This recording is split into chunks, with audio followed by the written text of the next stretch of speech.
Dear viewers, please remember to subscribe after watching the video. Thank you. How to use turmeric for weight loss.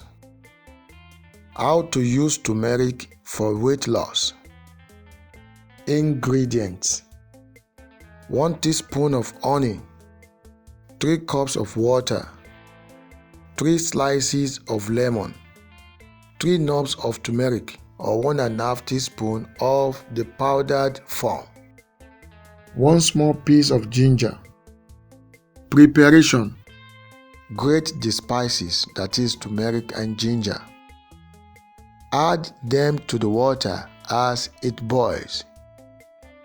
Boil them in the water for 5 to 10 minutes. Then filter it. Add 1 or 2 teaspoons of honey into it. Usage: drink a cup once or twice a day.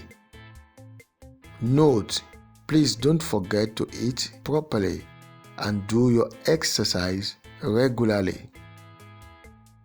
Thank you very much for watching. Please don't forget to like the video and subscribe to our channel. And also, to get notified whenever we post new video, please click the notification button beside the subscription button. Thank you. Have a nice day.